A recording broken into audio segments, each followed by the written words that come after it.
السلام علیکم گائز، صبح کا ٹائم ہے. جو ہم نے ڈیم بنایا تھا اس پر آئے ہوئے ہیں، اور یہ چونکہ مٹی کم تھی تو پانی سے تھوڑا تھوڑا لیک ہو رہا ہے، لیکن یہ پانی نالے آئیں گے تو یہ مٹی اپنے ساتھ تھوڑا تھوڑا لائیں گے، فل ہو جائے گا، مسئلہ نہیں ہے. یہ آج ہم نے درختوں کی کلمیں لگائی ہیں، اس کو کہتے ہیں آغاز. اس کو بکریاں بھی نہیں گاتی اس ڈیم کے اوپر نا، اس کے بند کے اوپر. یہ 10-15 کلمیں لگائی ہیں تاکہ جو ہے نا یہ مضبوط ہو. اور یہ شرین کا بیج ہے، ٹھیک ہے، اور یہ ہم ادھر پھینکیں گے، کچھ زمین میں دبائیں گے، ٹھیک ہے، تاکہ اللہ کرے کہ یہ انشاءاللہ اس میں پانی جب جمع ہوگا تو یہ نکل آئے گا. تو 1000 سیڈز میں لائے ہوں اپنے ساتھ، یہ آپ دیکھ سکتے ہیں. تو یہ ہے ہم یہاں پھینکیں گے انشاءاللہ. امید بہارا رکھ شجر سے، تو بڑی امید ہے ہمیں اس کے آگے پیچھے اس بند کے اوپر اندر.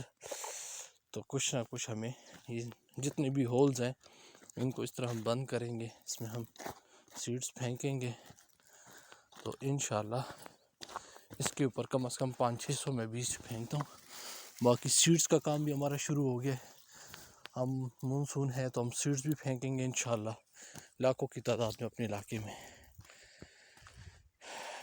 تو اسی طرح لگاتار ایفرٹ کریں گے تو انشاءاللہ ہمارے ملک کے اندر جو پانی کا ایشو ہے بہت بڑا، یہ ختم ہو جائے گا. مین چیز ہے درختوں سے بھی زیادہ اہم پانی ہے.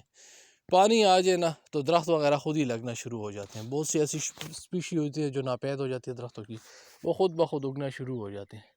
تو پہلے پانی ہے پلانٹس پھر خود بخود نکل آتا ہے. آپ نے دیکھا ہوگا جہاں پانی ہوتا ہے وہاں پر درخت لگانے کی بھی اکثر ضرورت نہیں ہوتی، خود بخود درخت نکل آتے ہیں. ماشاءاللہ بہت اس کا وسیع ایریا ہے. انشاءاللہ یہاں پر مٹی اور جمع ہوگی، پانی کے ساتھ بھی آتی ہے، ریت کے ساتھ بھی. تو یہ تو چلو ہم نے ہاتھ سے بنایا تھا، مٹی ڈالی تھی تو اس کے پیندے سے ہلکا ہلکا پانی جا رہا تھا، لیکن زمین گیلی ہے.